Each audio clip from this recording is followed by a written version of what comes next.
Sorry. My lady, I hope the time will be restored to me. My learned senior. There is an error that was stated by my colleague, Professor Gedu Muigai. The ruling by this honorable court struck out the notice of appointment of Advocate Bahisa, not anything else. That is what I heard with my own ears.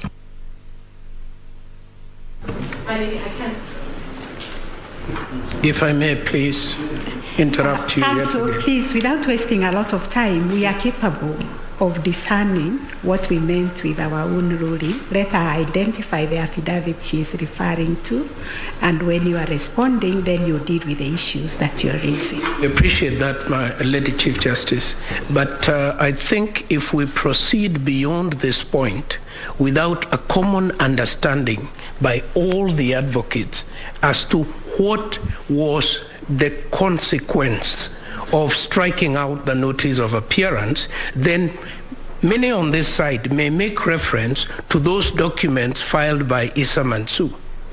To my own understanding of the law, once the notice of appointment was struck out, all consequential filings based on that were null and void and expunged from the record. Proceed. My ladies and my lords, that issue can be put to rest very simply.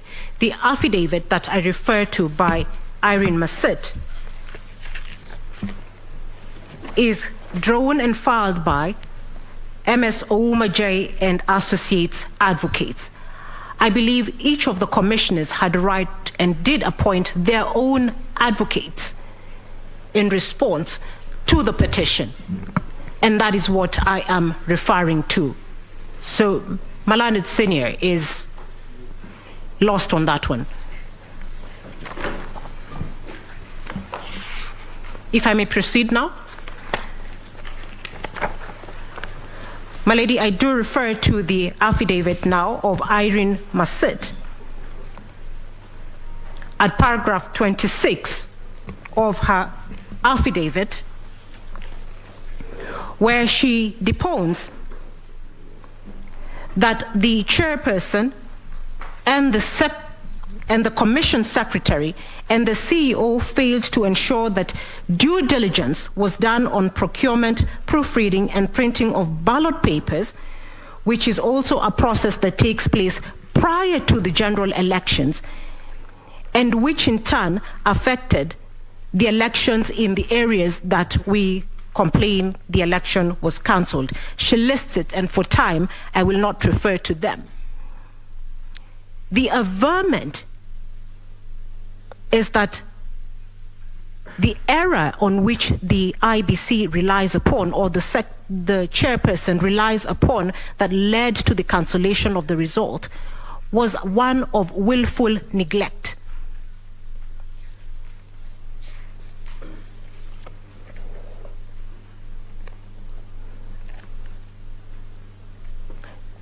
Irene Masit further testifies that there was no meeting as was required to be before the procurement was done, or verification to ensure that they proofread what they had procured. And she also testifies that in practice in 2017, this had been done before to ensure that this mistake does not occur.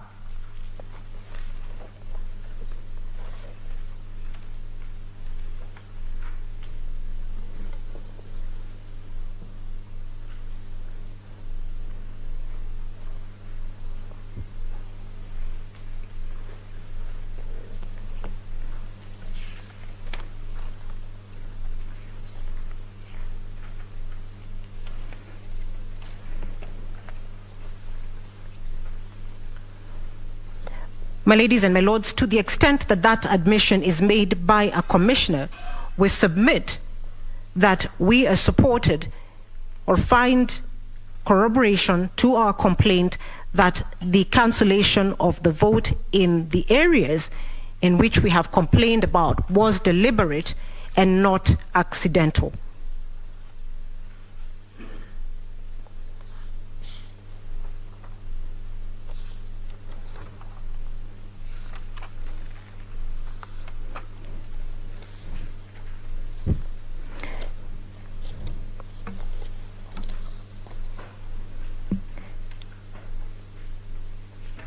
The fifth issue that I deal with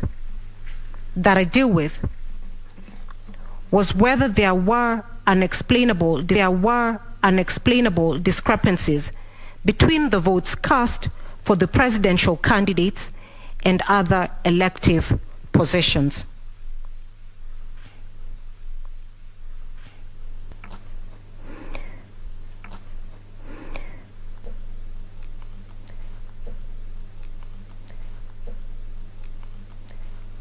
This evidence is found in the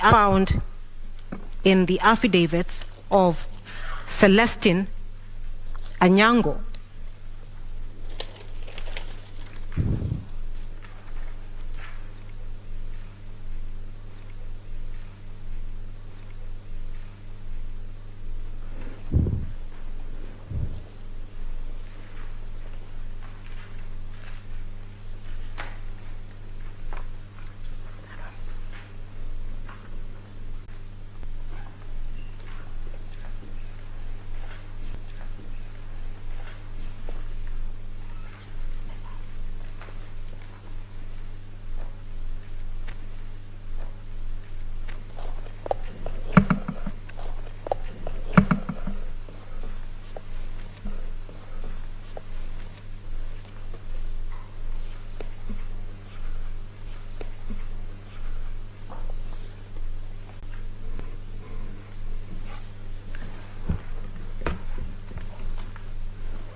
I beg your pardon.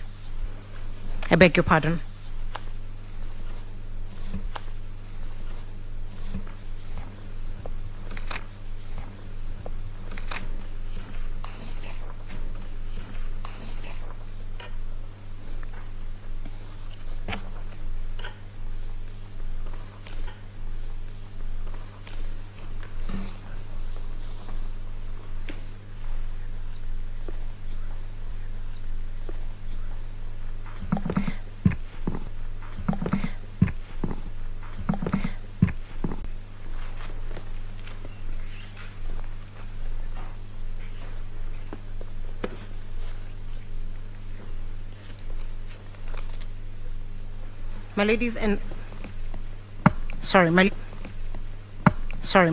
my lords, the evidence is found in the affidavit of Celestine Anyango,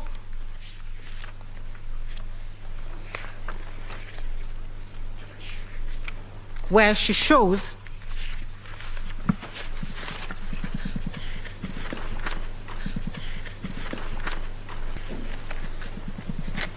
at paragraph 8, 9, 10, and 11, where she has produced evidence showing that in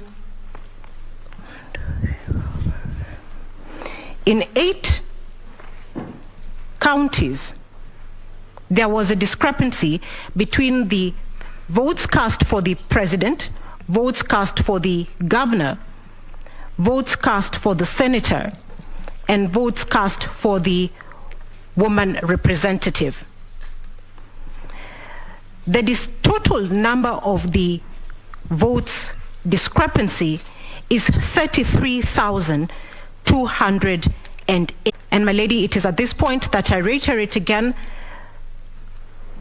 the slim margin between the result declared for the first respondent, which is 69,000 votes, to attain the 50% plus 1 threshold. In response to the discrepancy of the votes that we have highlighted, the IBC's witnesses, Sunkuli,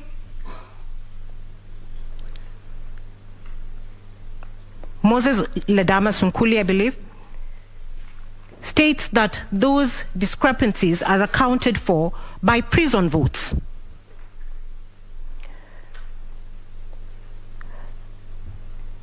Because prisoners only vote for the presidential candidate. My ladies and my lord, if one looks at the total number of votes that have been provided as having been accounted to the prisoners, it is only 715 votes. You will find this at paragraph 53 of Sunkuli's affidavit. There is therefore no account for 32,493 votes.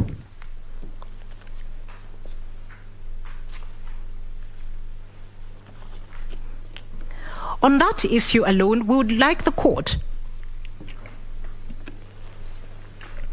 to consider, for instance, in Kirinyaga County, where the discrepancy between the presidential votes and the governor's votes was 23,550,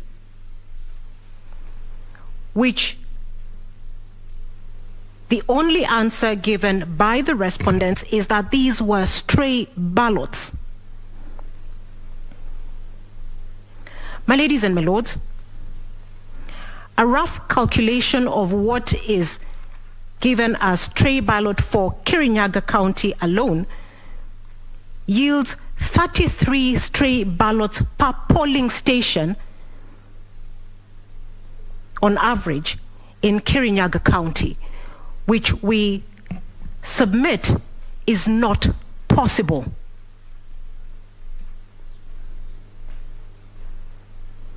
This is also the kind of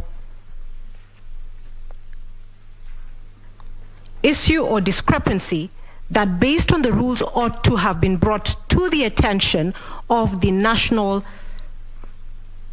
Tallying Center or the National Returning Officer.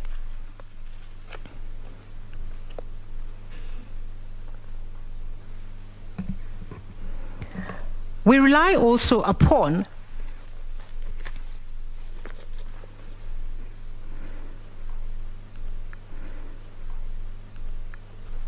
the authority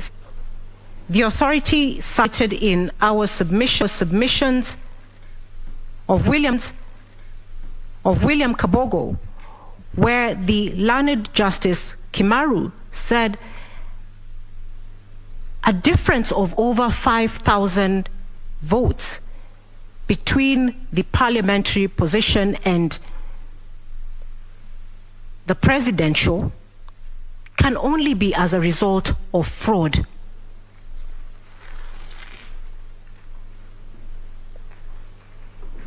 My ladies and my lords, would also urge the court to note that at this election, the IBC had provided a clerk whose sole duty at the polling station was to ensure that voters placed their ballot papers in the right box. And therefore, the incidence of such a high number of stray or allegedly stray ballot papers cannot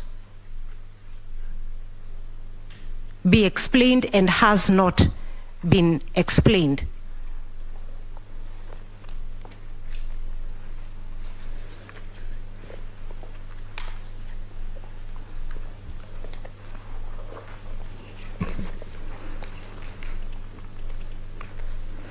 Finally,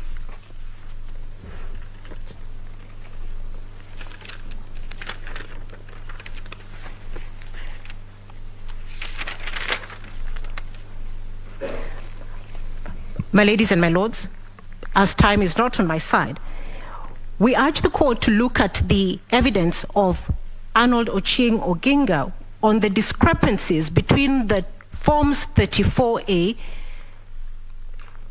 or the results declared in Forms 34A, Forms 34B, and Forms 34C.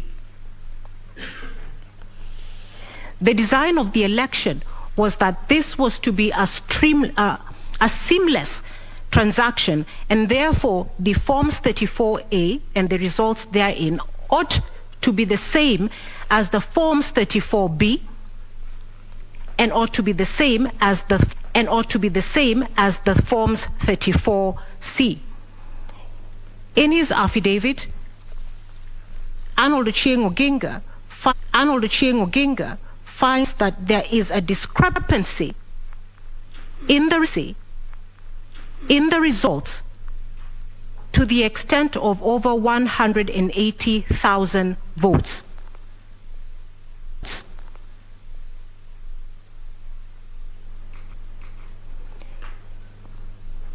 That affects the result of the election, or the outcome of the election. I will stop at this particular point and invite my senior, Mr. Paul Mwangi, to continue.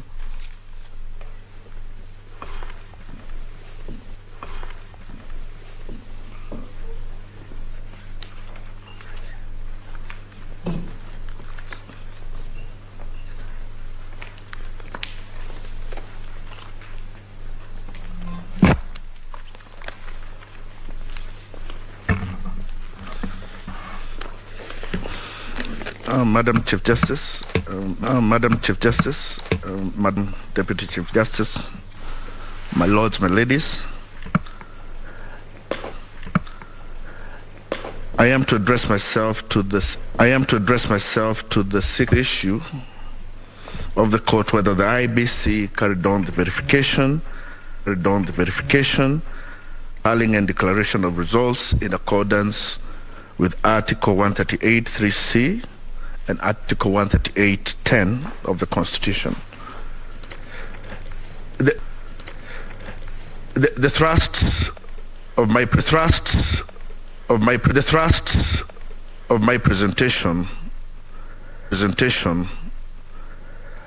is that the nature of management of elections in Kenya, from even before the new constitution, have been that decisions as to who has won the presidential election are collegiate, and that the collegiate nature of the decision as to who is the winner of a presidential election goes down to the description of what is a free and fair election under Article 81.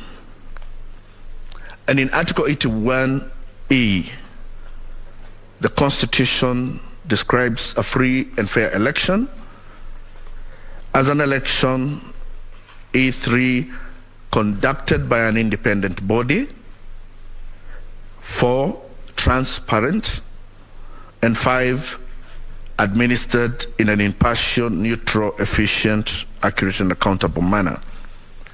And it is my submission that this goes not to just what the Constitution says, but what Kenyans have practiced and what they have come to expect whenever bodies are making decisions. Possibly more than any other body, the judiciary has been able to show Kenya the nature of collegiate decision making. We have had live court sessions from the High Court to the Court of Appeal to the Supreme Court, Kenyans have seen often the presiding judge, in this case even the Chief Justice, consult even sometimes openly with other judges before the court arrives at a decision on even very small things. And we have even had situations when a decision becomes grave. We have seen judges retire to go so that they come back with a collegiate decision. So that is what Kenyans have come to expect, and that is also what Kenyans expect even from the Independent Electoral and Boundaries Commission. First, the nature, our commissions are made up of at least 3 members and at most 9. And if you look at the qualifications of all these members, they are all, whether it is the chairman or the members, largely have the same qualifications. They are all identified and recommended for appointment among the same criteria. They are all approved by the National Assembly. They are all appointed by the President. So there is no basis on which the chair of any commission can treat as subordinate members of that commission or treat them as if they have lesser qualifications or lesser competences than him.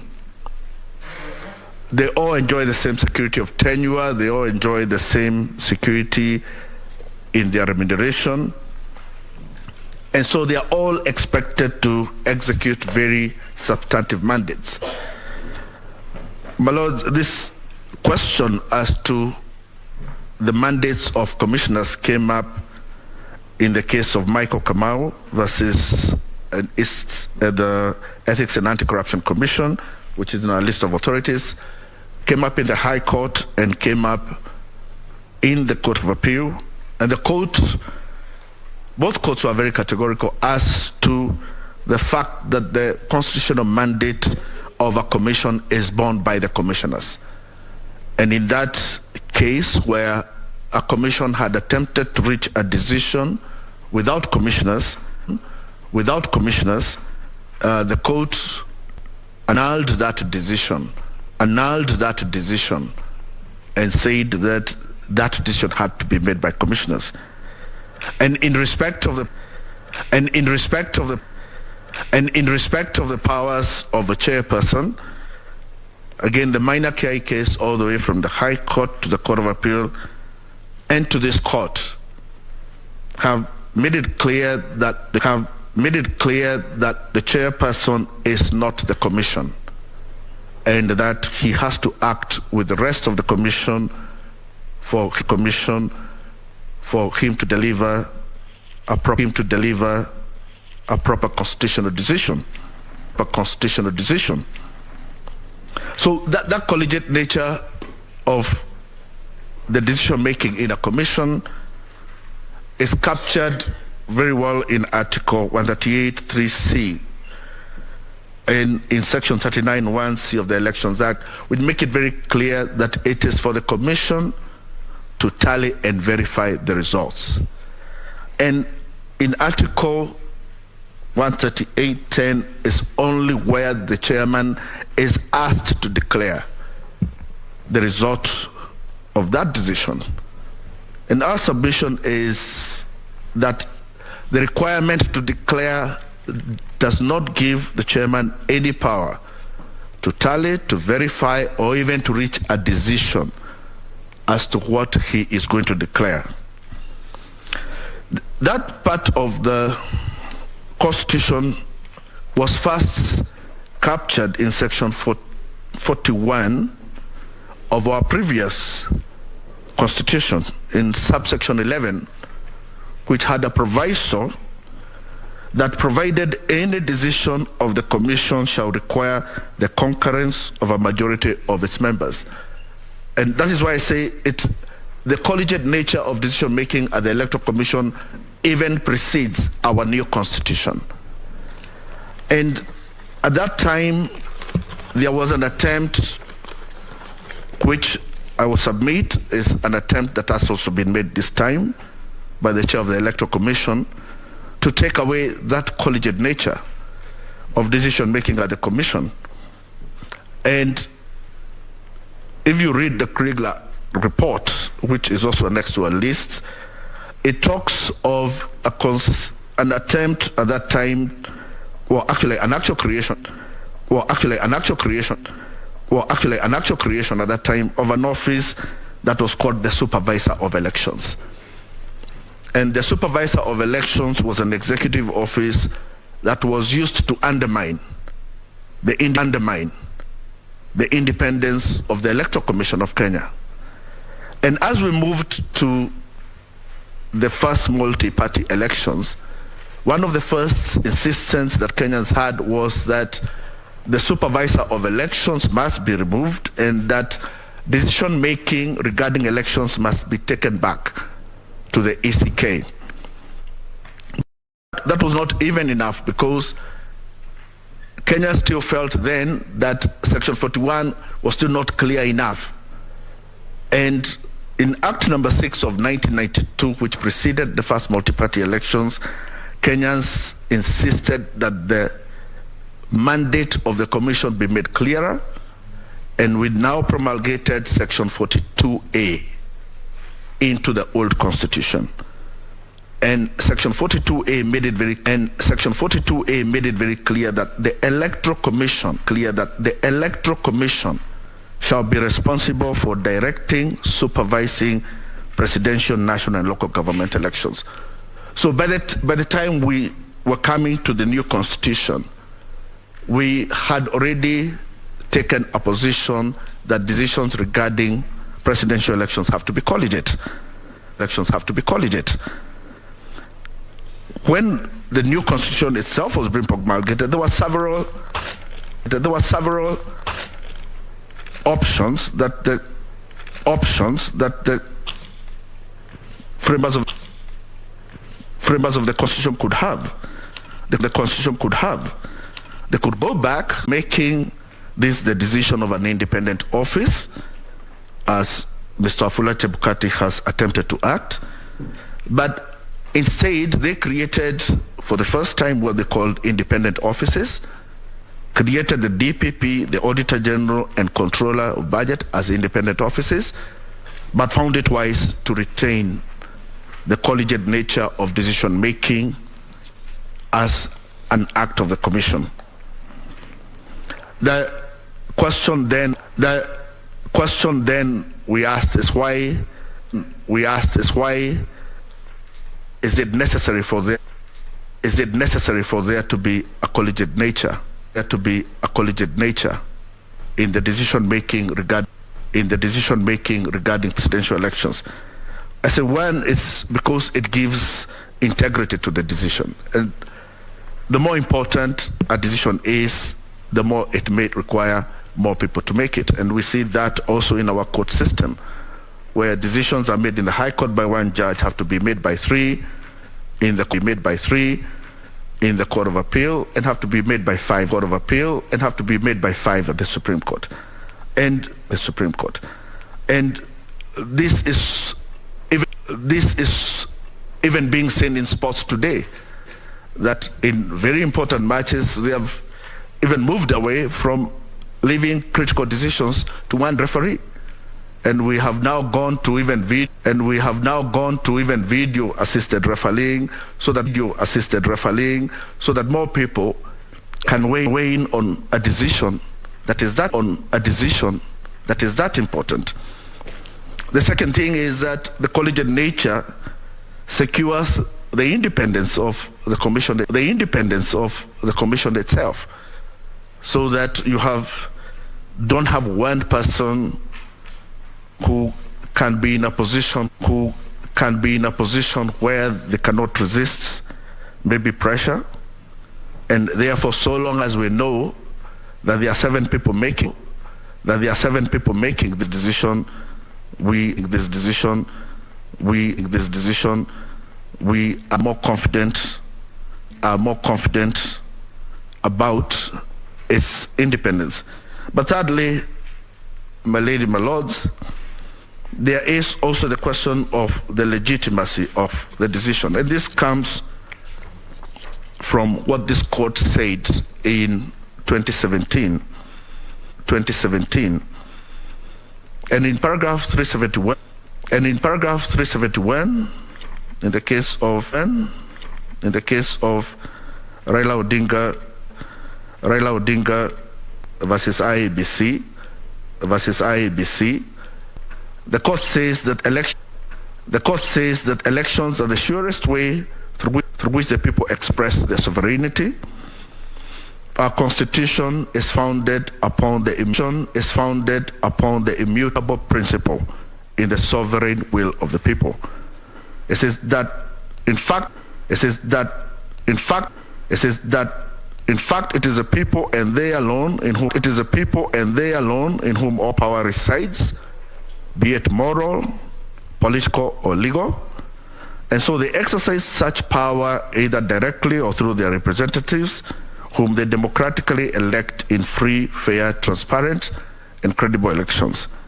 Therefore, whether it be about numbers, whether it be about laws, whether it be about processes, an election at the end of the day must be a true reflection of the will of the people. And I view legitimacy in two ways. That first, it is very important for Kenyans to believe that the decision has been arrived at is legitimate. And the reason for that is because it is in one person.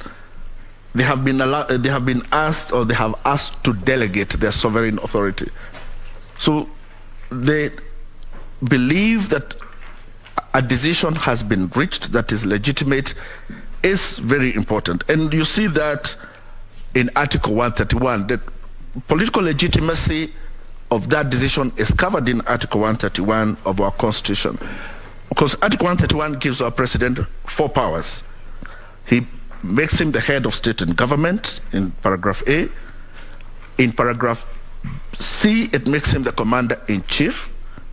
In paragraph D, it makes him the chairperson of the National Security Council. And then in paragraph E, it makes him the symbol of national unity. So of all the 4 things that our president must do, the E is the political legitimacy. And if decisions are arrived at as to who has won an election, and they do not carry with them the legitimacy that is required, then you have somebody who cannot execute the duties under 131E as being the symbol of national unity. But there's a second reason. And the second reason is that also the person to whom you now declare as the president must himself believe in the legitimacy of the decision that has been made. And political scientists say that this political legitimacy is necessary because it finally determines how that person themselves will hand over that power. And political scientists say that power that is unjustly acquired will never be justly given.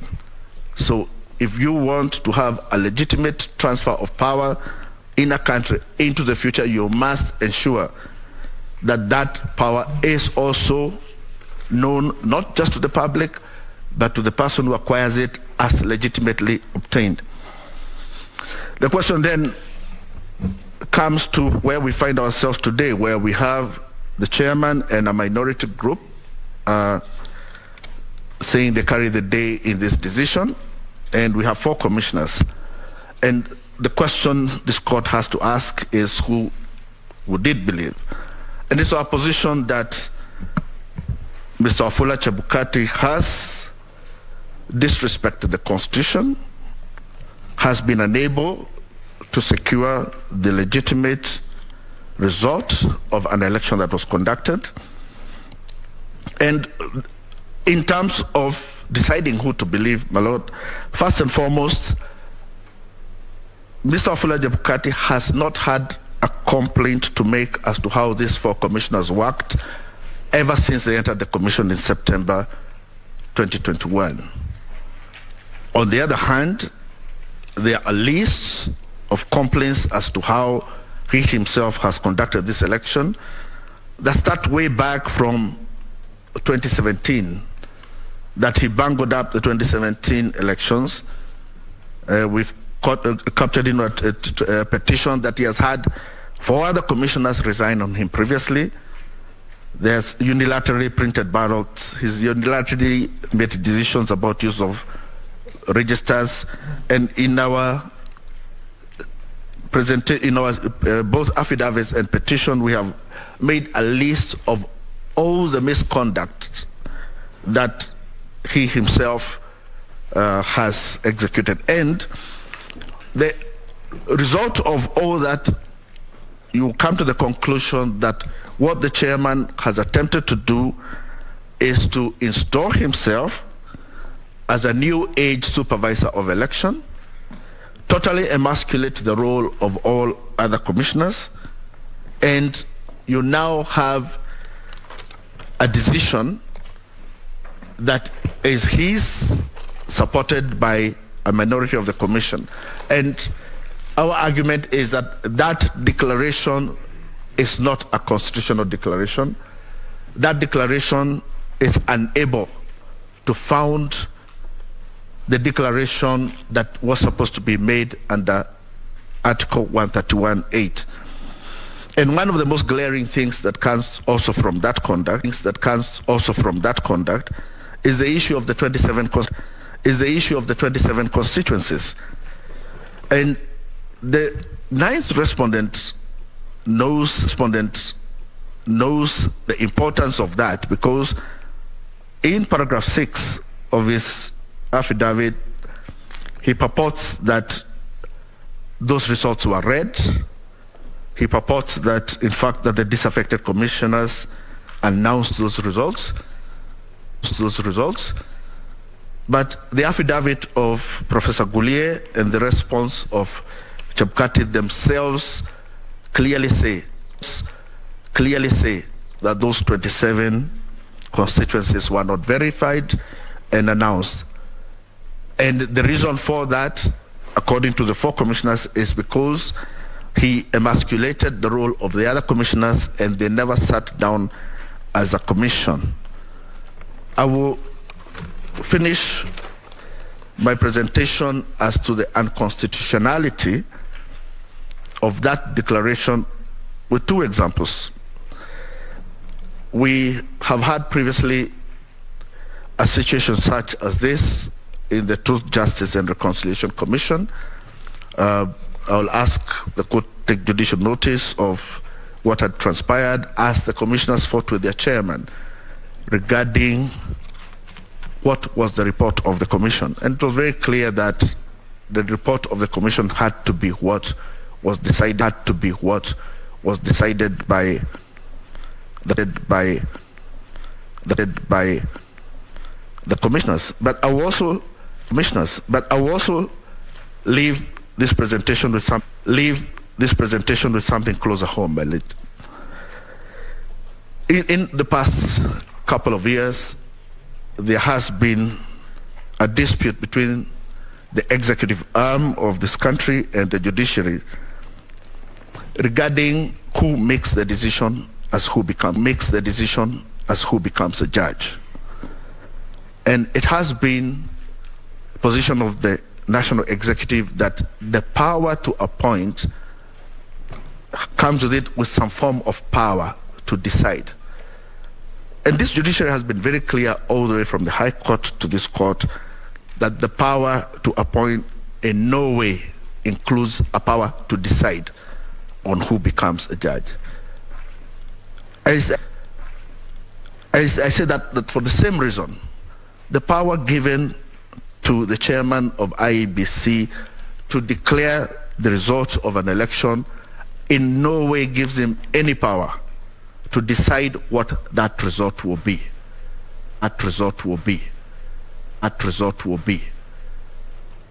if we cannot be shown how the commission as a commission reached a decision or reached the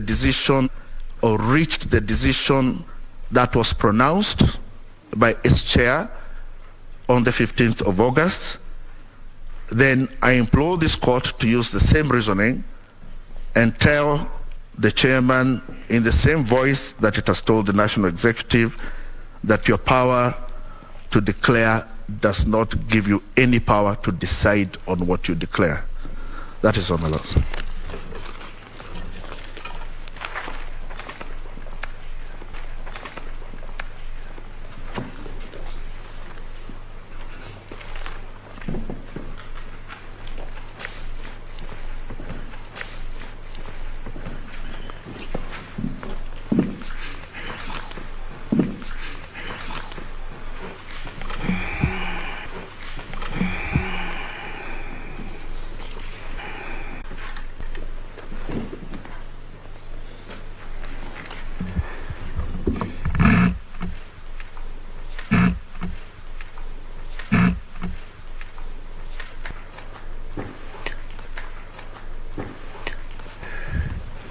I haven't been in the court, so good morning, your ladyships and my lords.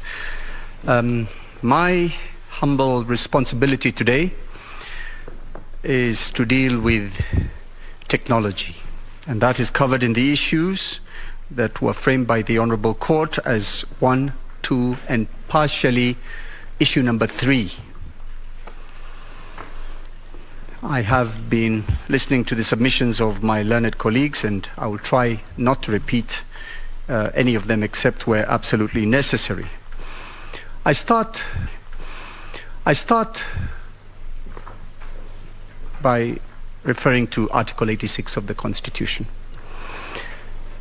86 provides for voting, and I particularly refer to 86A.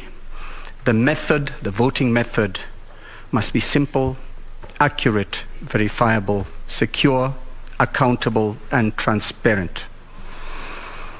I also read out to the court Section 44 of the Elections Act, which provides for the use of technology. How this has evolved is a matter that has been addressed by my learned friends and is well known to the court, particularly this court that has rendered decisions in the same regard. Section 44 of the Elections Act provides that the use of technology in an election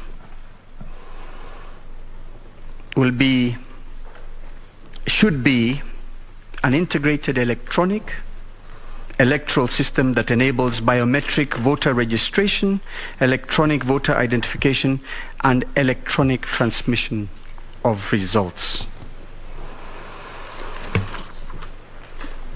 Section 39 of the Elections Act provides for the determination of the declaration of presidential results. And in this regard, it provides at 1C, for the purposes of a presidential election, the Commission shall A, electronically transmit and physically deliver the tabulated results of an election for the president from a polling station in the constituency tallying center and to the national tallying center. Regulation 14 of the Elections Technology Regulations 2017 provides as follows. Information security. The Commission shall put in place mechanisms to ensure data availability, accuracy, integrity, confidentiality, as set out in the first schedule. The court is aware of Raila Odinga and another versus IBC 2017, where at paragraph 231, it provided and underscored the objective in the above laws. I will not belabor that. The technology envisaged by Section 44 of the Elections Act was intended to ensure an integrated and secure tallying and data transmission system which would allow computerized data entry tallying at constituencies, secure simultaneous transmission of individual polling stations, station level data to the national tallying center, and the integration of the results handling system in a progressive election result announcement system. Two words that bear emphasis there is simultaneous and progressive election result system. Our submission in this regard is that the technology deployed by the IBC for the conduct of the 2022 general elections completely failed the standards of a secure, transparent electronic voting system, and thereby yielded what has aptly been described by my colleagues as an unverifiable, inaccurate, and therefore invalid results. Our further submission in this regard is that the technology was so inherently corrupted, manipulated, and tainted that the results declared by Mr. Chebukati, the third respondent, cannot be in an objective case said to be representative of the true will of the Kenyan people, as we and as I will demonstrate in my further submissions. On the evidence, the components, principles that ought to have been met in order to meet the constitutional standard of a secure and transparent system are as follows. Confidentiality is the first one I propose to deal with. This requires that the information within the process, and I'm not talking about the public portal, talking about the back end, should have been accessed by only those legitimately authorized.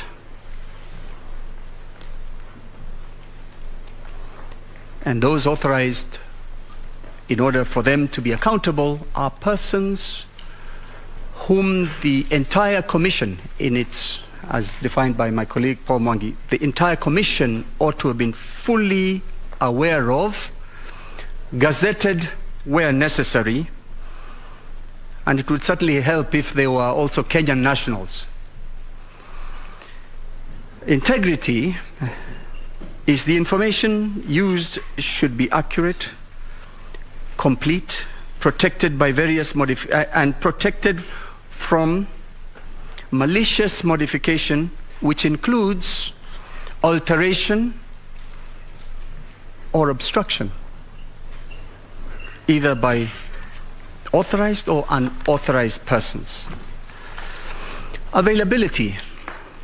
The information required must be available as and when required by those authorized to use or access it in compliance with the constitutional requirements and the Elections Act.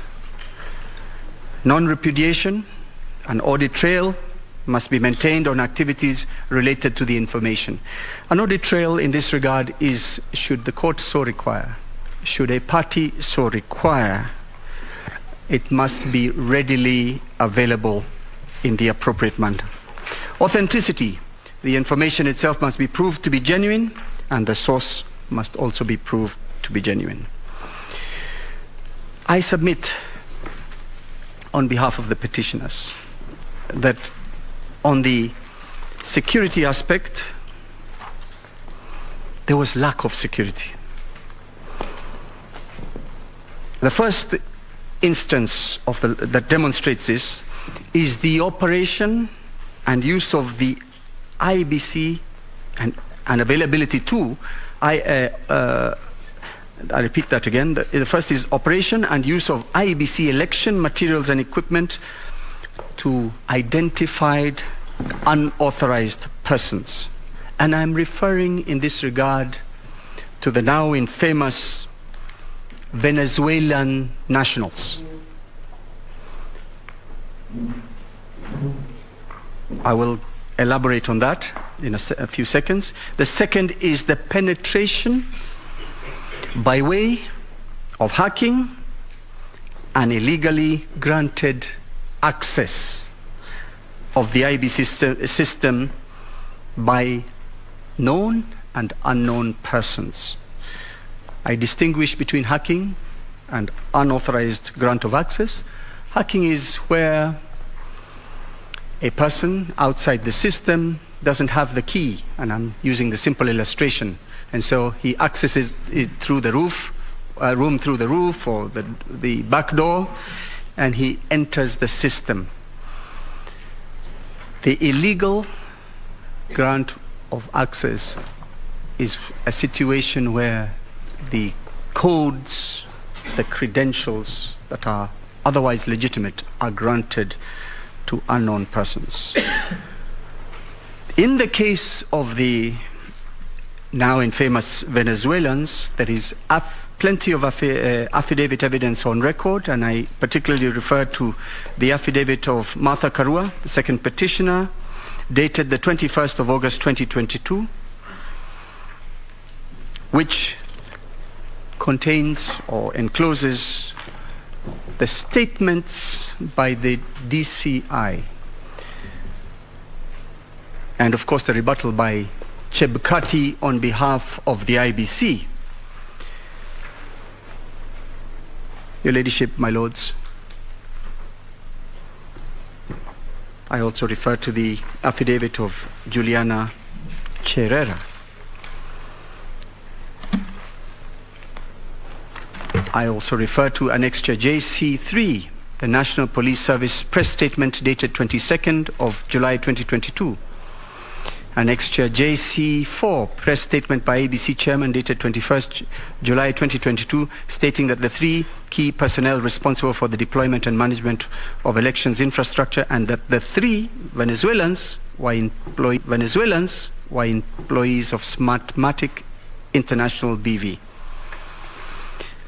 I also refer to the Annexure JC5, press release by the Directorate of Criminal Investigations dated 23rd of July 2022, detailing the crucial election materials irregularly and illegally found in the possession of 3 Venezuelan nationals. Their names: Jose Gregorio Camargo Castellanos, that is one name, one person; Joel Gustavo Rodriguez Garcia; Salvador Javier Sosa Suarez.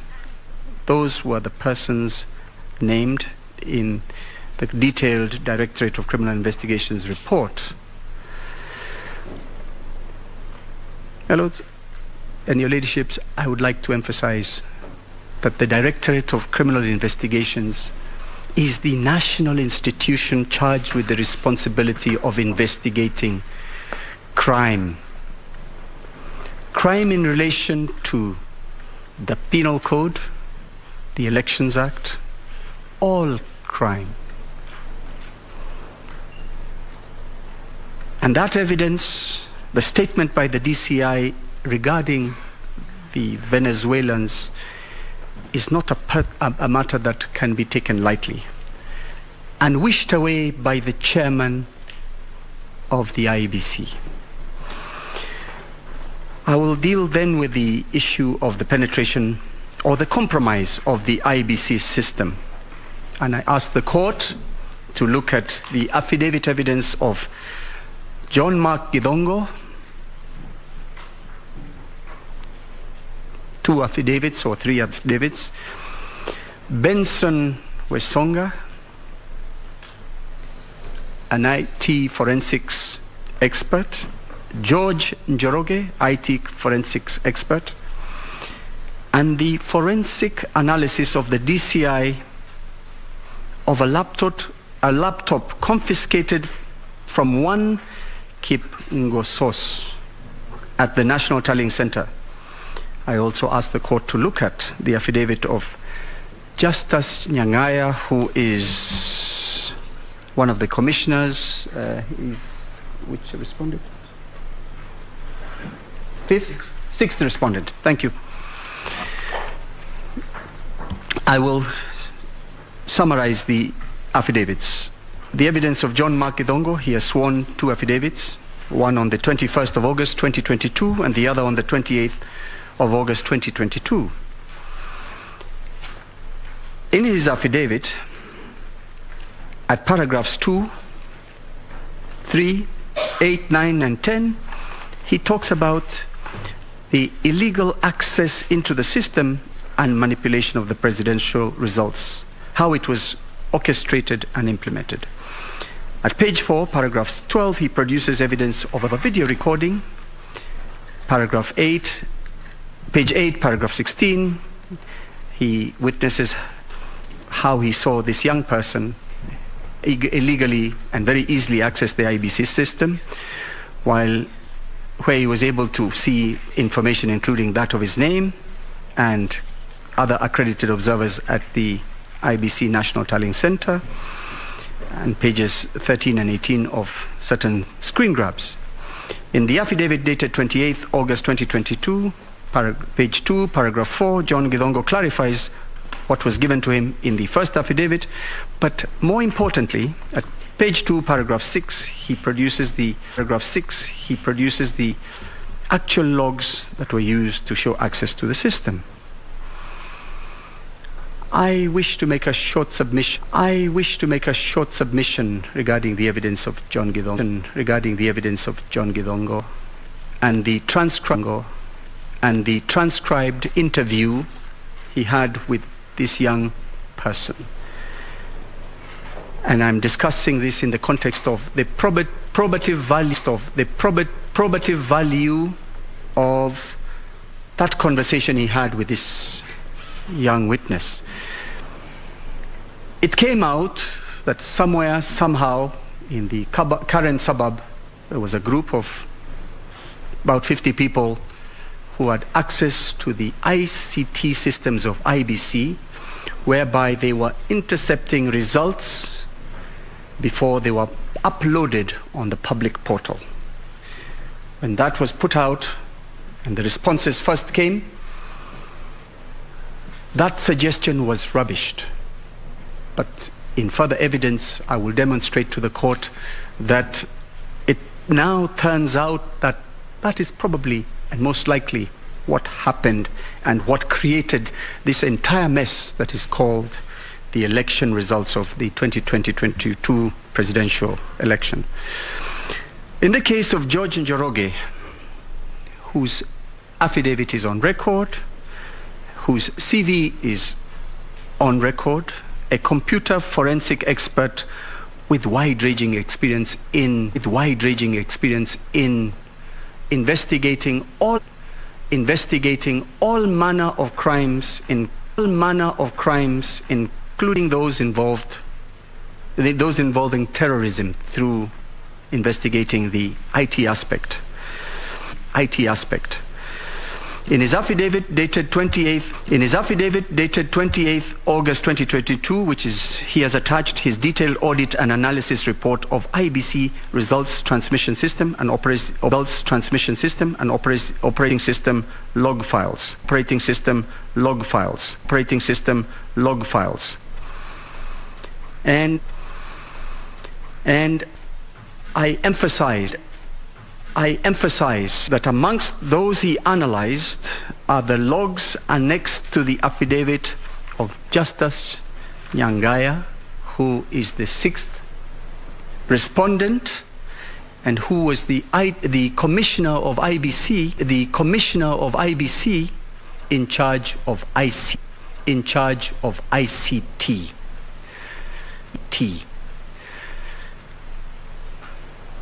I emphasize this because it tells us the logs, that information from the logs comes from within the IBC, the first respondent. And therefore it must be taken as correct. Indeed, in one of the witness statements we have, or affidavits we have from one Mr. Nyaga, in various affidavits, together with Mr. Uma, they are defensive. Together with Mr. Chebkati, they reject the suggestions. But when the logs from Mr. Nyangaya are finally analyzed, they are suddenly, in particular Mr. Nyaga, forthcoming. In the case of Mr. Nyaga, and I will refer to his affidavit, his first reaction is to suggest that they have been illegally obtained and a crime has been committed and somebody should be prosecuted. In fact, the DCI should take action. That is an admission that at all times something vital to the verification of the process was being withheld not only from this court, from the entire Republic of Kenya. George Njoroge has provided a detailed audit and analysis report, and he, at page 1, paragraph 5, confirms that he analyzed the log files. Page 11 shows the image application for each of the six IEBC servers that had information. And of course, at this point, I'm hopeful that in the scrutiny, the same 6 IBC servers shall be availed by the IBC as quickly as possible. Page 3, which is the part of the report that confirms several authorized individuals were illegally authenticated to gain access into the core of the live system. Several authorized individuals were illegally authenticated. We'll go and demonstrate that, because authorized could mean you're within IBC, but illegally authenticated, you have gone well above your pay grade. Page 14 of the report, 14, 40 and 41, confirms that there was evidence of remote access to the system on the 13th of August 2022. 13th being 3 days after the voting. A remote access means somebody outside the walls, virtual walls of IBC. In other words, somebody somewhere sitting out of the system has the key and can log in. Transmissions of numerous forms from a single host server whose IP address was given or is given as 172 full stop 21 full stop 5 full stop 4. Contrary to the expectations that the forms would come from various KIMS kits directly to the NTS public portal. I illustrate this, or I explain this by stating that Mr. Chebukati, chairman, went on record as saying this is a very simple system. From the constituency level, it shall come to the National Tallying Center, onto the portal that is public. He has no intervention whatsoever. He can't stop it. It comes. To the extent that I remember one conversation in one press statement, he was asking the press, why are you so slow? You know, I'm faster than you. But that is how it was supposed to happen. But the evidence will show that we have provided that there was an illegal, malicious, and unauthorized existence of commission staff who are not officially gazetted and mandated to be part of the electoral process, but who had access. Page 15, and one of them I should state now was his personal assistant, whose name I shall provide shortly. Page 15 shows that there was evidence of, this is important, there's evidence of downloading and conversion of the forms from the system and thereafter uploading them with new information. Your Ladyship, my Lords, I explain this by saying a Form 34A has been uploaded from the constituency level by the returning officer. Before it hits the front end of the public portal, meaning the side that we will all have access to, it is downloaded, it is changed, converted into a system known as CSV, which is comma separated values, that's what it means, which is an editable format from the original PDF format. PDF, we all use that abbreviation without getting what the meaning. It means portable document format. The PDF cannot be edited, whilst the CSV provides the opportunity, the facility for editing. So if one were minded, that is the point, and we submit that is what happened when the numbers are changed. within the Form 34As. Otherwise, there would have been no need for downloading the system, the documents, and uploading them after after a bit of time, sometimes hours, sometimes a few seconds. Page 16 and 21 shows a continuous generation and regeneration of 35C, yet 35C was 34C, yet 34C was supposed to be generated only once at the very end of all the information from 34B coming in, and of course 34A. Page 17, this is an important component of our submission. There was overwhelming evidence of back-tallying of presidential results. This means that a Form 34C was being generated with a result, a desired result, and thereafter what seems to happen is a process of going backwards to change Form 34B and 34A to give the result that was desired. This happens continuously, and it is illustrated very well in the evidence of Mr. Njoroge. What is obvious, but bears repeating, is that the process, the system was only supposed to work forward going, not by way of back tallying, meaning 34A, the aggregate of the 34A was to create the 34B, and the 34B aggregate would create 34C. Once 34A, as many as there are polling stations, etc., going forward. But what you see from the report of Mr. Njoroge is after the voting, until the results are announced, far too much activity, all starting with the generation of a 34C. The analyst is not able to know exactly what is going on, but it can be surmised from the abbreviated logs that show you're seeking to generate a document, and in computer parlance that means you're seeking to edit something, you're seeking to change something. My hypothesis from where I stand is, and I'll state at the very end, clearly a result for the first respondent, that is Mr. Ruto, was being arrived at well before the tally was in. And each time work was being done to try and fit A and B into that result. And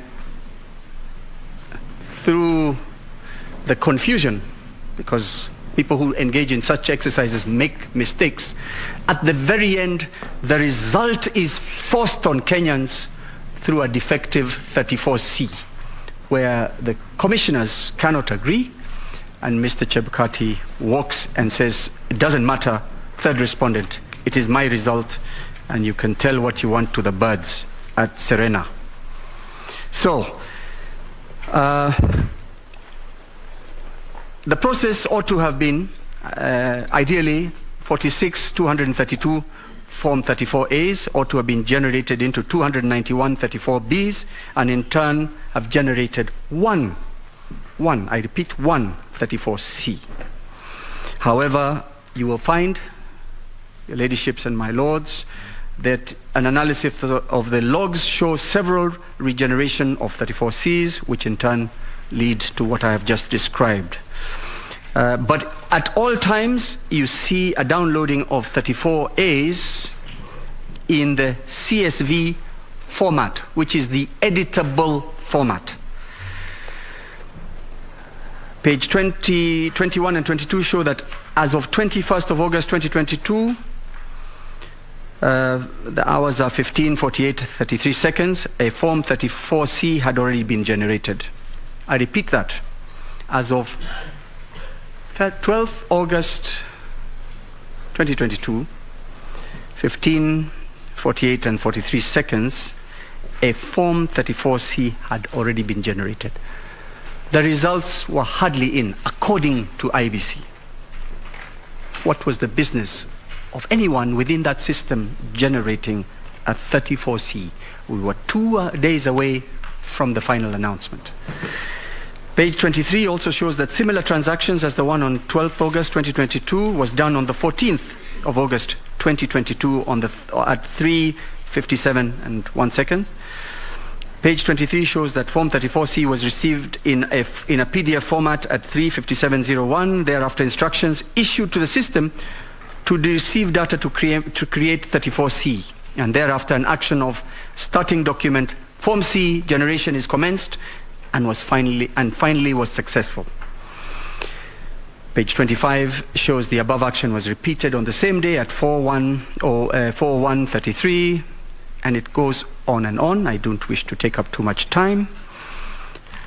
It is all clear. Page 65 shows on the 14th of August 2022 at 15:34:12 there is an ambiguous and intentional modification overriding the whole process to finally generate Form C document. Data from Form 34B is then entered only once into the Form C, when there should be several entries to the Form C on different dates. Page 15 shows that there's a presence of illicit data in the presidential tallying system. Illicit means unexpected. There was plenty of Form 35Bs, which should not have been in the same portal. I move on. This you will find is repeated on and on. Page 43, 76, and 77. We see IBC personnel who were not gazetted for the purposes of the restricted and accountable access to the system were granted access to the system. In particular, the personal assistant of the chairman of the third respondent, Mr. Dixon Kwanusu, is granted access.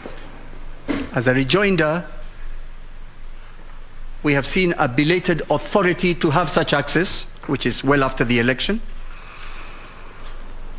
But he is not gazetted, so he is invisible. This court, if we hadn't brought the logs, it would never have been known that Mr. Dixon Kwanusu had wide powers in this system. So whilst in this dispute, we may not see the fingerprints of the third respondent in the ICT system, we see his palm, his much larger presence through the actions of his PA. Indeed, you will find, when you study the system, that Dixon Kwanusu performed a purported verification process of 34As 1,743 times. The same scrutiny revealed that at page 28, one Abdi Dahir, who was not gazetted and who is belatedly granted access and privileges to the system, purportedly verified 659 Form 34As. Yeah.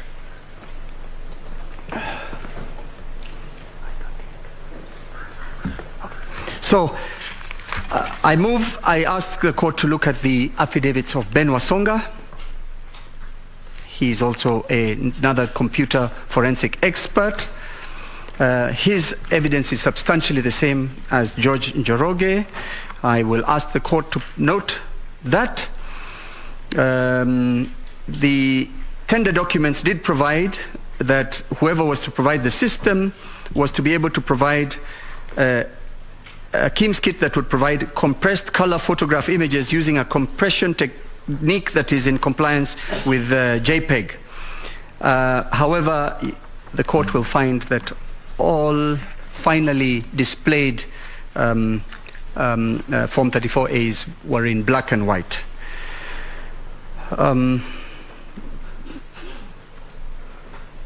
I will shortly mention that it becomes evident that there is interception of data.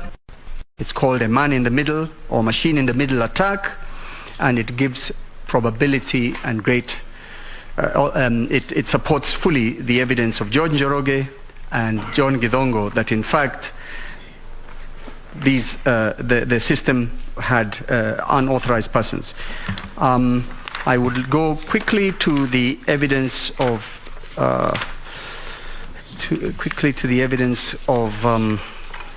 again Benson, who in his affidavit shows that there was not only one foreigner involved, there was several of them, and the ones I had mentioned earlier, and throughout the process of counting, several of them were involved as super administrators.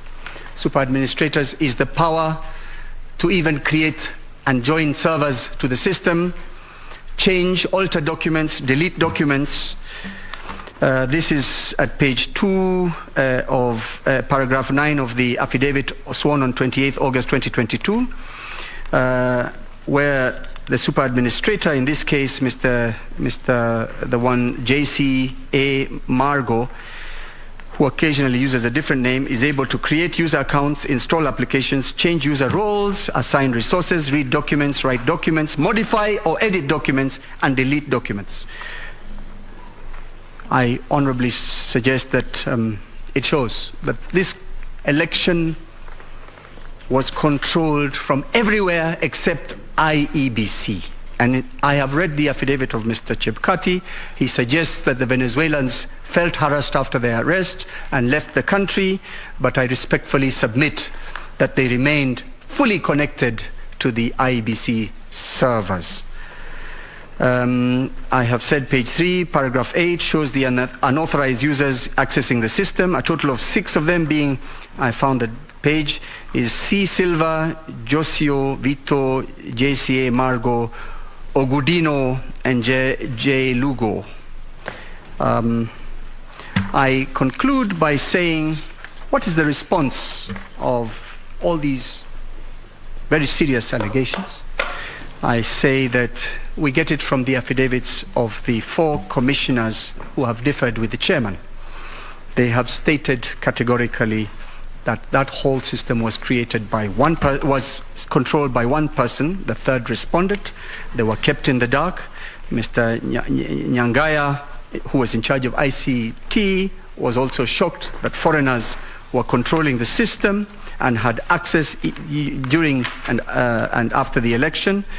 And I point out that Mr. Chebukati did not offer this to the court in his replying affidavit, and it only was offered through his subordinates when the evidence was availed. I conclude by submitting that what we have before the court is clearly a corrupted, and I'm not talking about a person, I'm talking about the verb, a corrupted and compromised RTS system which does not meet the demands of the Constitution and the Act.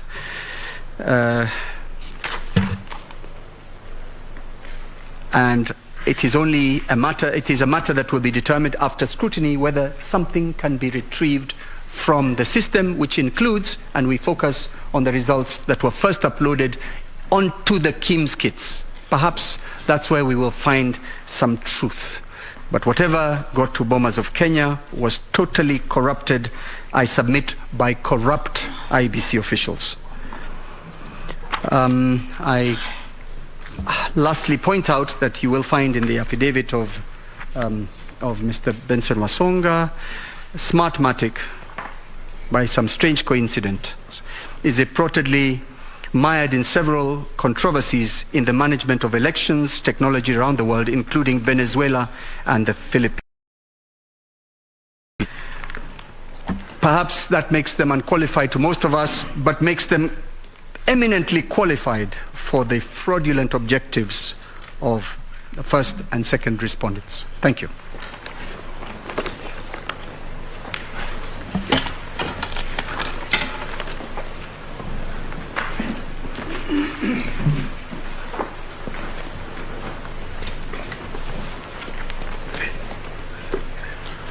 I'll help you because I stole your time. No, you didn't. We are well with you.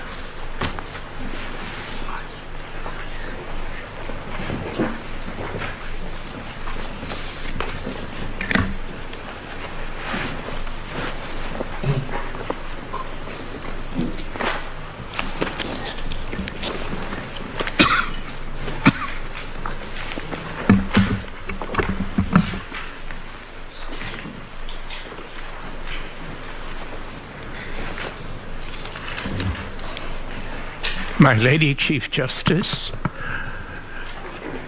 my ladies, my lords of the court, I address the court on issues 8 and 9, the magnitude of the matters which you've been listening to and which are set out in all our documents, and I will turn later to the prayers. This morning, in the last 3 of the submissions from my colleagues, the question of what Mr. Chebukati was doing when Article 183 began to operate, 138 began to operate once the 34As moved from the polling stations to the constituency levels to become 34B, and then from there to the National Tallying Center. And Article 138.3 is... Article 138 is entitled, the marginal note, Procedure at Presidential Election. And sub-article 3 is, in a presidential election, paragraph C, after counting the votes in the polling stations, the Independent Electoral and Boundaries Commission shall tally and verify the count and declare the result. 138.3c. And so there are 3 steps to be taken after leaving the polling stations. They shall be tallied and verified and the result declared. And the party that is tasked with the duty of doing these 3 things is, under the Constitution, the Independent Electoral and Boundaries Commission. Read all the documents. We saw only Mr. Chebukati doing these duties and not doing these duties as part of the commission, but by himself, together with his clerks, together with his team members, to which I will come in a moment, but not in their capacity as having any decision-making powers over the steps he was taking as the person doing tallying and verifying. Why was there not the Independent Electoral and Boundaries Commission not taking these steps by itself or through itself? And the answer to that is given by Mr. Chebukati himself, and it is in his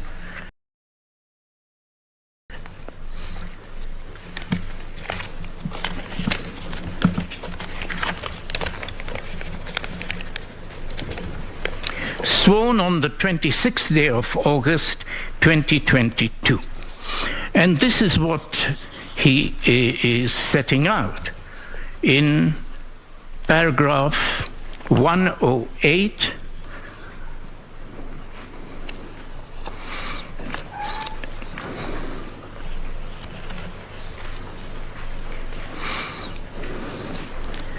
Sorry, 103. Thank you.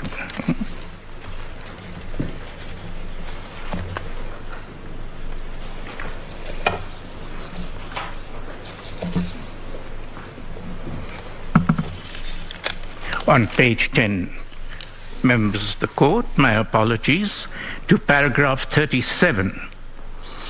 And this is what from Gazette Notice number 9540, number 155, dated 8th of August 2022, a day before the election, outlined the result pathway from the polling station to the national tallying as follows.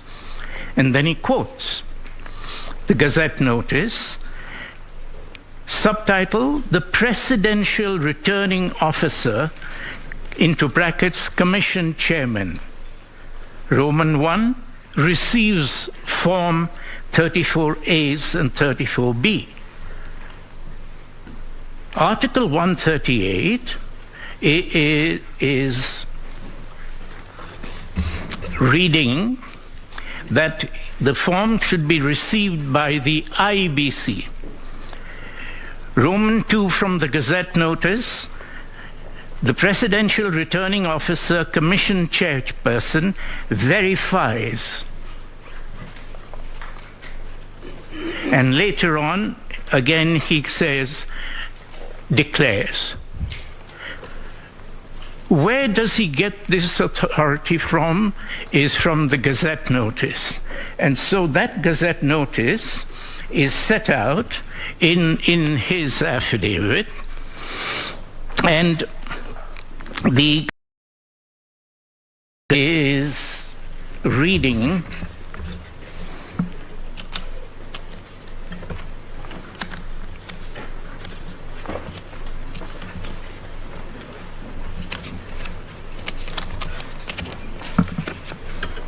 on page 36.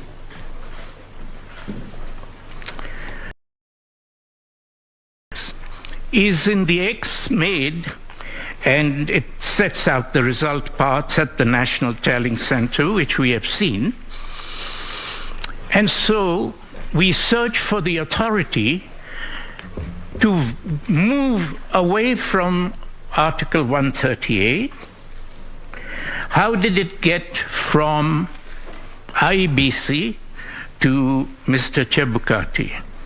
In exercise of the powers confirmed by Articles 88, 44 of the Constitution, Section 4 of the IBC Act, Sections 38, 39 of the Elections Act, and Regulations 87(1)(b) of the Elections General Regulations 2012.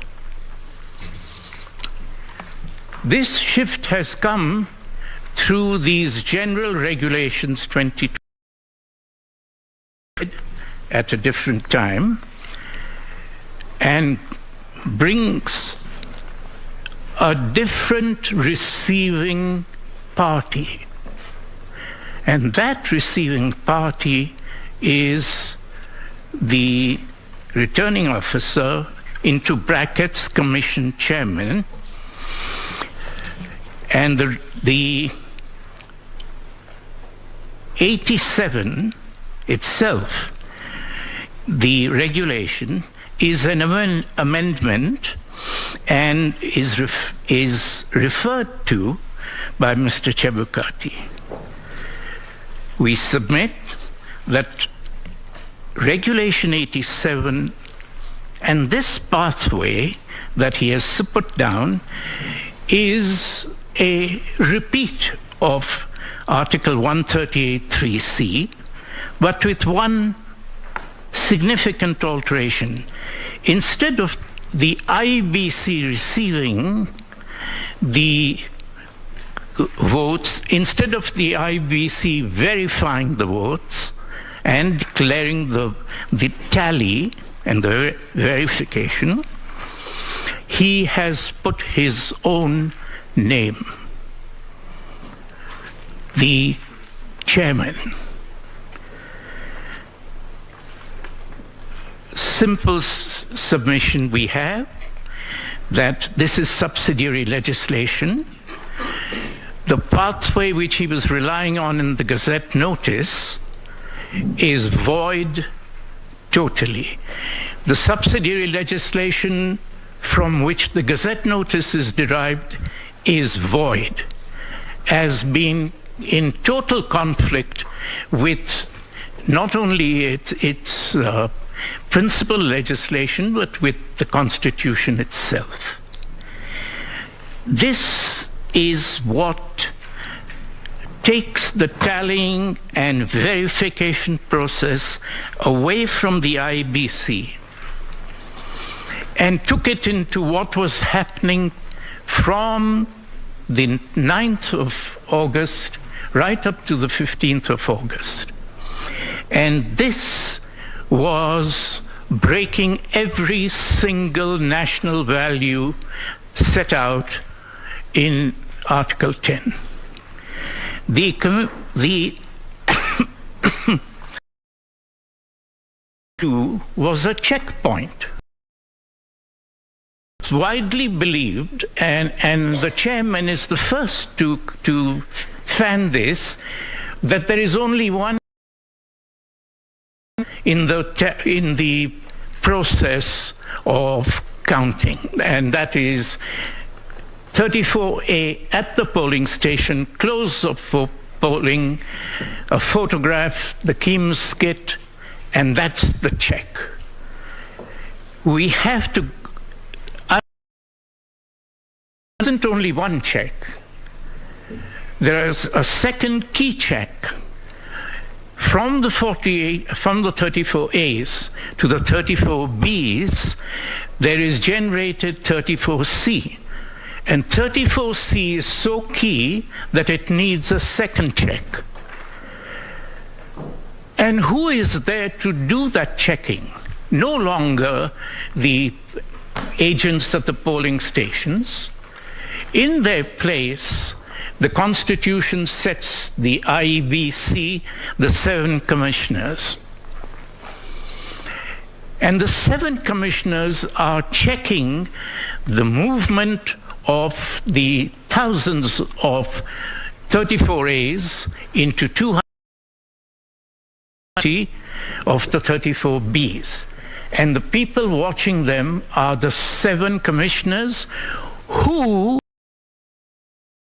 the people of Kenya overlooking the process. And by shutting them out, as has been set out by numerous of the affidavits and the television itself, that those 6 were kept away from the process of verification, so that the participation of the people of Kenya over the process of establishing the will of the people was closed down. More dangerous thing going on. By this amendment, there was a concentration of the entire process, both of the verification as well as the decision-making as a consequence of that tallying and verification, a concentration into only one individual. And it gave him the power, that Gazette notice, that subsidiary legislation, in violation of the Constitution itself, to take these decisions, and vested in him an asset, a power to find a result all by himself. And if such a person were an auctioneer, then he had got into his hands, if you want to be a successful auctioneer, you must have something to auction. And this, the supreme prize in our politics, in our national life, in our institutions, had come into the hands of one person. This is a danger so great that it has been the push from the beginning of this election campaign, before the election. Keep your eyes on 34A at the polling station. Anybody that is an agitator, person who is out to commit violence, is a person seeking this and that and the other. These are all decoys, taking away the key information that one man is doing this, and this petition is the most important petition that we have had.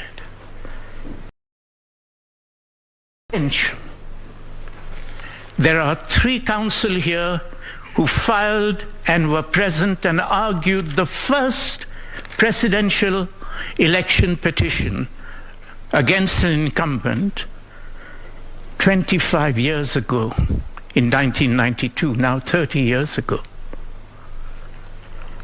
And we have had to move step by step, pushing from very crude stuffing of ballot boxes to this day, when our ballot boxes are being stuffed with a highly sophisticated other writing form. And this is not about 2 people. It's not about one person. It's not about political ambition. This is what happens when this chairman is left to do what he has carefully managed to do. And it is therefore our first prayer that this court, the Supreme Court, holds an 87 subsidiary legislation of the general regulations is null and void for being contrary to its principal legislation and constitution. This is why there are people going to people's houses at 3 a.m. and 4 a.m. But is it so unbelievable? No, this method, how is it that every 5 years, under the chairmanship of this particular officer, we have a crisis? Let me show you another step taken by Mr. Chebukati in this election. On the 8th of August, Mr. Chebukati announced that the gubernatorial elections for the next day in Mombasa and in Kakamega were postponed. And he puts it out in a Gazette notice. Once again, we have queried whether that was a decision of the commission or of himself. And we asked the reasons. And he has set out the reasons in that same affidavit at page 25. And at page 25, he sets out why he had to do it.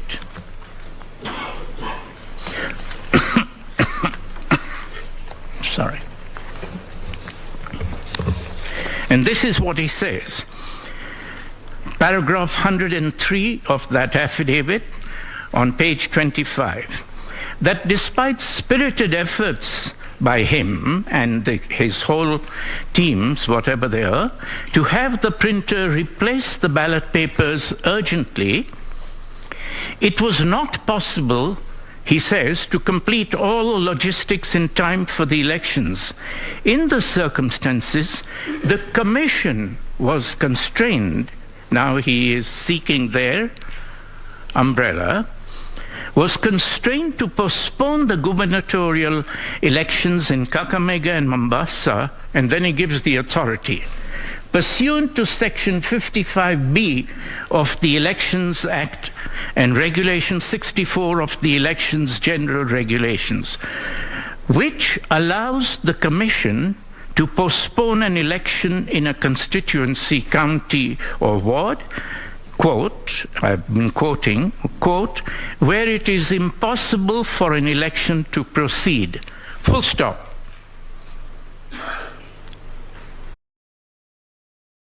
Two sections and regulations where it is impossible for an election to proceed. So we look up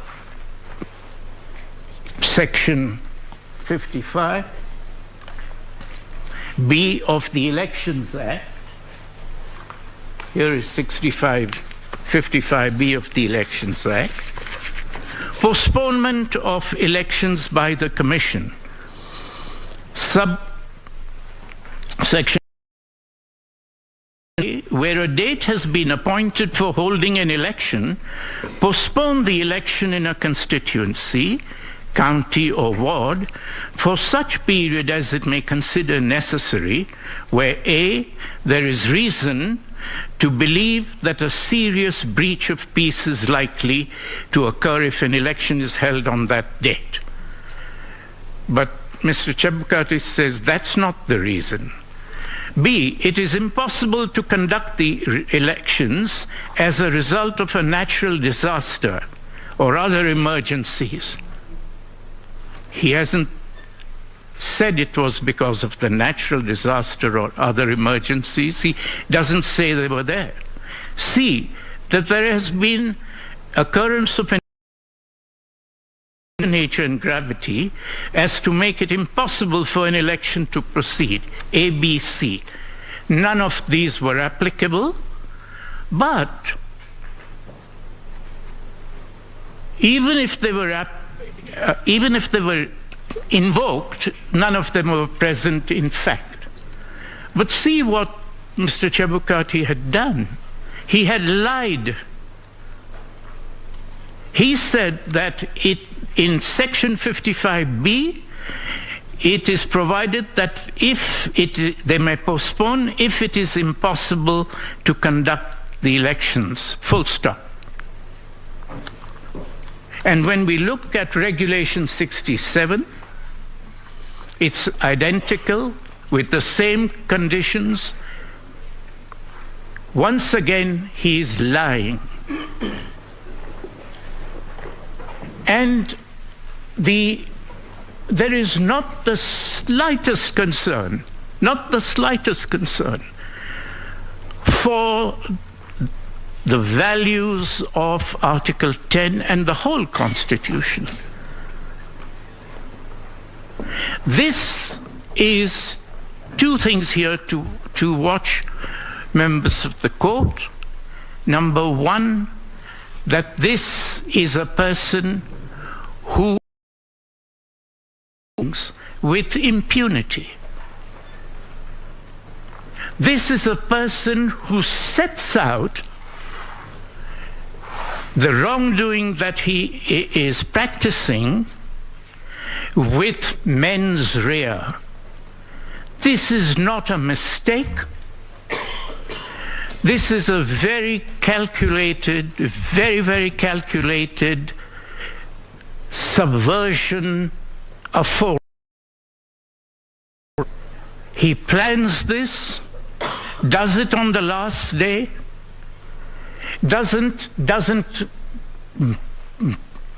and then it does not matter to him that at least 2-3 million people in Mombasa County and Kakamega County have been deprived of their right to vote. That it is important and reversing that a presidential election has to be held on the days when the general election is held. This is how the mess that has brought 100, a full Supreme Court, here. Because this man, when you ask him these things, justifies it, knows that it is wrong, and puts it in an affidavit. And then says to us, you explain it. So, it is important not that we cannot rely on a single thing. This is a practiced artist of the destruction of our institutions. Because that is what happens. He did it in 2017. He was caught. When the court ordered him to disclose more things, he disobeyed the order, never did it, and took the benefit of the continued change of circumstances, a new election, etc. And now, back again, he is here. Same person, same sort of tricks. This was in 2012 and 2013, this amendment. This man has been practicing this for 2 election cycles. And he comes here, read this affidavit. Every 2 sentences he says, I'm conscious of the importance of my work as a state organ or a state officer. I'm a practicing advocate and my professional integrity would never allow me to do these things. I told the NSIS, I am standing up for what is right. I told never, I don't do things like that. When people are running, the person who calls out louder, thief, thief, thief. So that this is what has been going on, and it is destroying our institutions. This case is about the democratic institutions of Kenya. And it is about how we protect those institutions and how we stop people who are attacking those institutions. We cannot do it on the streets. We do it through the institutions. We were doing it through the bar. Now the burden has come to the judiciary because of the new constitution. And we pray that that burden will be borne constantly, persistently, because when all of us fall down, including courts. And is that something that should be, is that something that has to be spoken to, I mean spoken for, by a party who is seeking justice? And the answer, fortunately, is no. The Constitution itself gives the answer. Article 3(2), which says that it is the duty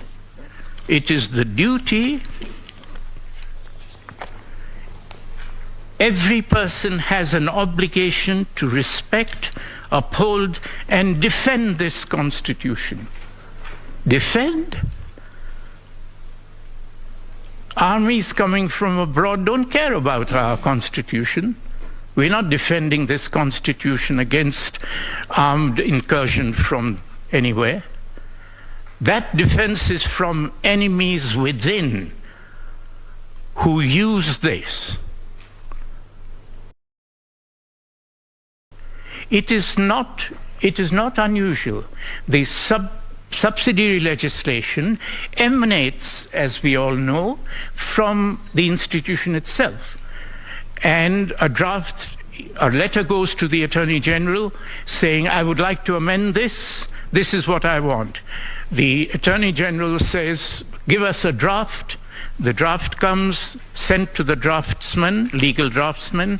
First draft goes to various ministries, Attorney Generals, other departments, public, to the Interior Ministry, la.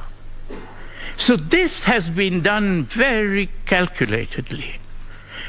Very few of us are going to read this to see it, but no one even saw it in 2017.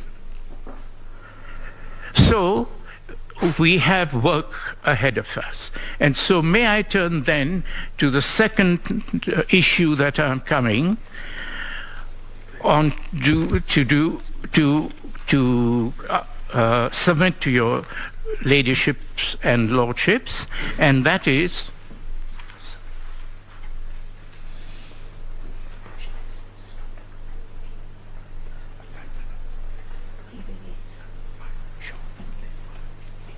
sure. Thank you. Sorry, Mary. So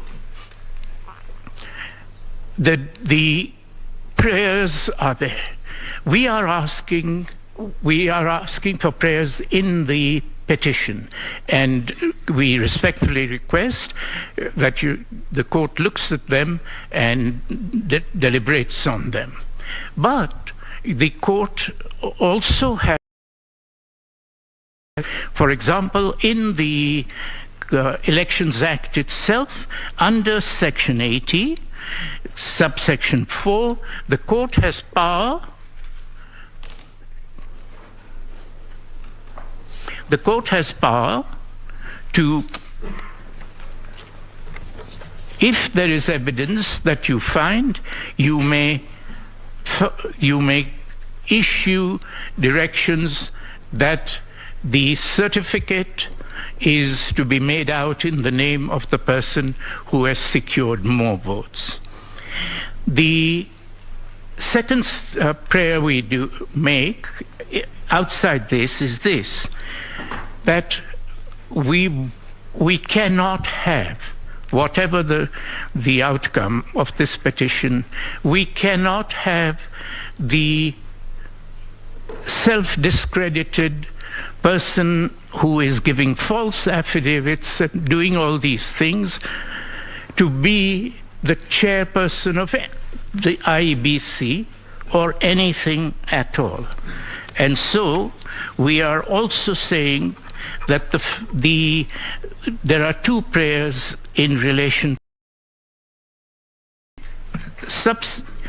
Article 3 of our Constitution says this. Article 2. And this is at the heart, I pray, of the judgment that this honorable court gives. 2. Any attempt to establish a government otherwise than in compliance with this Constitution is unlawful. Any attempt to establish a government otherwise than in compliance with this Constitution is unlawful. And so in what is a 34C? A 34C is what leads to 34B, which leads to the declaration of a president, which is the formation of a new government. That is what was going on the 15th of August there. An attempt, and even here, right now in this court, there are people who have filed things in contravention of the saying that what is in contravention of the Constitution is correct. There is an attempt to establish a government otherwise than in compliance with this Constitution. It's unlawful. So, if this Honourable Court finds that Mr. Chebukati is responsible for and has committed actions and decisions which are with this Constitution, we pray that you make a holding that he has done such an attempt, which is a mechanism within the Constitution itself and within this election petition's four corners, and a second and another declaration that this person, pursuant to Article 33, sub-Article 2, is no longer fit to hold public office. We go further. Is it possible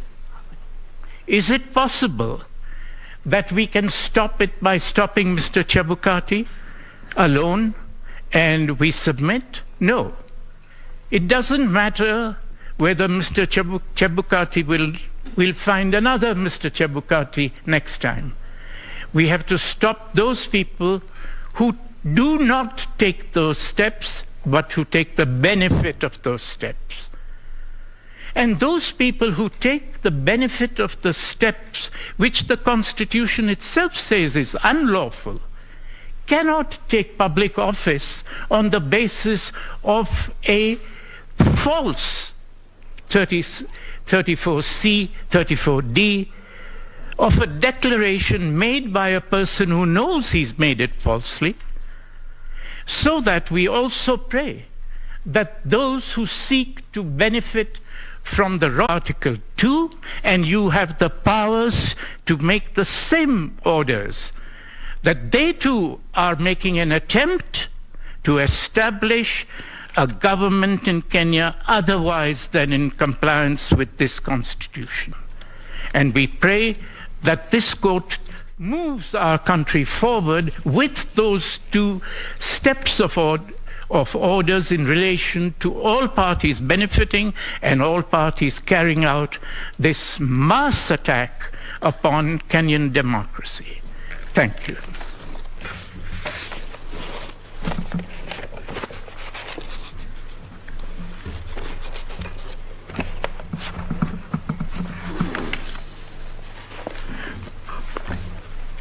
I pray to the court to allow me to say a few things in conclusion.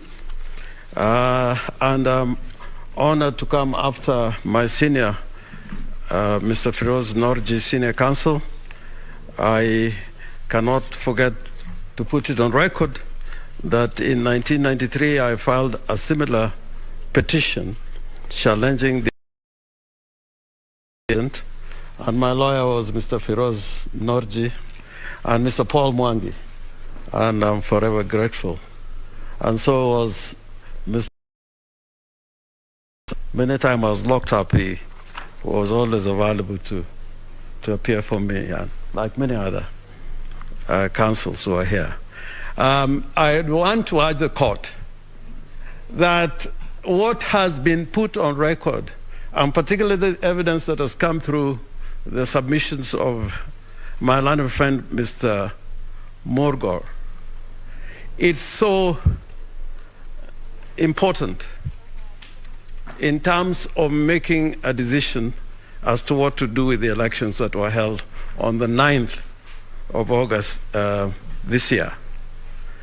And Mr. Murgor has put evidence before you which has not been controverted. For example, there is of the technology infrastructure of IEBC and the evidence of Mr. George Njoroge, which was covered by Mr. Murgor. I want the court, with respect, to look at what the IEBC has said in return or in response to very serious allegations through Mr. Martin Wachira Nyaga by Mr. Murgor. He does not deny the disclosure of the 6 logs from the 6 servers. In his affidavit, he actually acknowledges the logs which speak to access to the servers without authorization. And he puts the question the other way around. Instead of this matter going into inquiry by the Electoral Commission, he questions the authority of Mr. Njoroge in accessing, in obtaining those logs. And he says the same things about the logs that have been put forward by Mr. Justice Nyangaya. The authenticity and integrity of those logs have not been rebutted. We are treated to an explanation in the affidavit of Mr. Wachira, in particular about